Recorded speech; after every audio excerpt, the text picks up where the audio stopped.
सूजी और दूध से बनी ये रेसिपी जो कि बहुत यमी बहुत ही ज़्यादा डिलीशियस बनने वाली है। तो आपने इस रेसिपी को एंड तक देखना है, लाइक शेयर और चैनल को सब्सक्राइब ज़रूर कर लीजिएगा। तो इस रेसिपी के लिए सबसे पहले तो आपको चाहिए आधा किलो दूध। एक कढ़ाई के अंदर, एक पैन के अंदर आपने जो है वो डाल देना है दूध। तो आपने डाला आधा किलो दूध और फुल फैट मैंने दूध लिया, यानी इसके अंदर थोड़ी सी मलाई भी है। तकरीबन 2 से 3 टेबल स्पून मैंने मलाई के ऐड करके फेंट के डाल दिया दूध। उसके बाद आपने इसके अंदर उबलते हुए दूध के अंदर 2 अदद हरी इलायची साबित डाल देनी है। अगर साबित ना डालना चाहें तो फिर आप इसकी जगह जो है वो पिसा हुआ जो हरी इलायची का जो पाउडर होता है वो यूज़ कर सकते हैं। जब तक दूध उबल रहा है आपने लेना है तकरीबन आपने आधा कप सूजी और आधा कप ही आपने ग्राइंड किए हुए चावल। अच्छा, चावलों को धोकर ड्राई करके उसको ग्राइंडर में डालकर ग्राइंड कर लीजिएगा। रूम टेम्परेचर पर इसको ड्राई कीजिएगा और उसके बाद आप इसे जो ग्राइंडर में डाल के ग्राइंड कीजिएगा और दोनों की क्वांटिटी आपने सेम रखनी है। और चावल जो है बिल्कुल एकदम फुली पाउडर मैंने बनाए हैं, थोड़े दानेदार रहने दिए हैं। और दे सकते हैं दूध में 2 से 3 बॉयल आ चुके हैं, दूध अच्छे से जो है वो ये दे सकते हैं उबल चुका है। दूध को बॉयल आने दीजिएगा, तभी चीज़ें इसके अंदर शामिल कीजिएगा। दूध पकने लगे तभी आप सबसे पहले तो इसके अंदर शामिल कर दीजिएगा चावल। चावल जो हैं दानेदार आपको नज़र आ रहे होंगे, यानी बिल्कुल एकदम पाउडर नहीं है। तो जो आपने दानेदार चावल हैं वो इसके अंदर शामिल करने हैं आधी प्याली आप इसके अंदर चावलों की शामिल करके बहुत हेल्दी रेसिपी, आप इसे नाश्ते में ले सकते हैं, एज अ डिज़र्ट यूज़ कर सकते हैं। टेस्ट भी बहुत ज़्यादा यमी और मज़ेदार आएगा। सो आप इसको जैसे जैसे बताती जाऊँ वैसे ही बनाइएगा।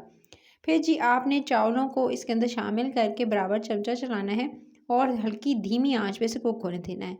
अच्छा, इसे पकते हुए तकरीबन 3 से 4 मिनट गुजर चुके थे। चावल तकरीबन फूलने लगे हैं, यानी थोड़े सॉफ्ट और नरम हो चुके हैं। चावल जब सॉफ्ट और नरम हो जाएं तभी आप इसके अंदर सूजी जो थी आधा कप वो इसके अंदर शामिल कर दीजिएगा। सो इस स्टेज पर जब 4 से 5 मिनट गुजर चुके तो मैंने सूजी शामिल किया। जब चावल सॉफ्ट हो गए तभी सूजी शामिल की है। उसके बाद सूजी शामिल करते ही बराबर चमचा चलाना है और दोनों चीज़ों को पकने देना है। इतना पकाएंगे कि ये दूध जो है इसकी क्वांटिटी जो है वो कम हो जाए और जो आपको जिसके अंदर सूजी और आपने चावल शामिल किए हैं वो एकदम जो है वो दोनों सॉफ्ट हो जाएं, अच्छे से चावल भी जो है वो गल जाएं, यानी इसके अंदर बिल्कुल सॉफ्ट हो जाएंगे और क्वांटिटी कम हो गई, गाढ़ापन इसके अंदर आ जाएगा। तब तक आपने पकाना है।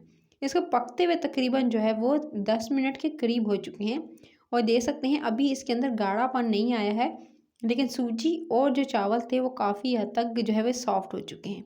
अब इसको पकते हुए आपकी दूध आप ये दे सकते हैं, इसको मज़ीद आपने इसे पकाना है। इसके अंदर कुछ ऐड करने की ज़रूरत नहीं है, बस इतना पकाना है हल्की धीमी आंच पे कि जो दूध है वो भी रिड्यूस हो जाए, कम हो जाए और साथ में जो आपने चीज़ें शामिल की हैं वो भी कच्ची ना रहें।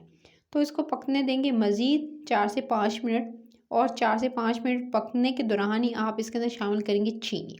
चीनी की मिकदार अपने हिसाब से ऐड कर सकते हैं। मैं इसके अंदर 2 से 3 टेबल स्पून भरकर चीनी के ऐड करूँगी। कुछ लोग कम मीठा पसंद करते हैं, कुछ ज़्यादा पसंद करते हैं। सो इस हिसाब से चीनी की मिकदार कम या ज़्यादा आप कर सकते हैं। तो चीनी शामिल करते ही अब आपने बराबर चमचा चलाना है। तो लीजिए जनाब, इसको पकते हुए तकरीबन गुजर चुके हैं 4 से 5 मिनट और दूध के अंदर जैसे गाढ़ापन आएगा और दोनों चीज़ें पकेंगी, आप लास्ट में शामिल कीजिएगा कोकोनट मिल्क। अच्छा, ये मैं नारियल जो है कोकोनट मिल्क ऐड किया है इसके अंदर। अच्छा, कोकोनट मिल्क आपके पास ना हो तो आप स्किप कर सकते हैं, लेकिन इससे बहुत अच्छा टेस्ट आता है। सो ये यूनिक सी रेसिपी मैंने कोकोनट मिल्क से बनाई है। लास्ट में बिल्कुल शामिल करके इसको पकने देंगे और इतना पकाया 5 मिनट के, ये दे सकते हैं कि बिल्कुल अब ये पकने के करीब है। कोकोनट मिल्क ऐड करने के साथ ही आपने दरमियानी आंच कर देनी है और क्योंकि पहले से चावल और सूजी सॉफ्ट हो चुके थे, इसको इतना पकाना है कि इसके अंदर इतना गाढ़ापन आ जाए कि आप चम्मच चलाएं तो कुछ इस तरह की किसी कंसिस्टेंसी होनी चाहिए। जब अच्छे से गाढ़ापन आ जाए और साइडों पर आपको जो नज़र आने लगे सूजी और चावल चिपकता हुआ, तो आपने बस चूल्हा बंद कर देना है। गाढ़ापन आया आपने उतारना है और उसके बाद आप किसी सर्विंग डिश में बॉल में से निकालेंगे और इसको ठंडा होने देंगे। रूम टेम्परेचर पर पहले ठंडा होने दीजिएगा, उसके बाद आप इसे फ्रिज में रख दीजिएगा। 2 से 3 घंटे अच्छे से ठंडा कीजिएगा और फिर ठंडा ठंडा इसको सर्व कीजिएगा।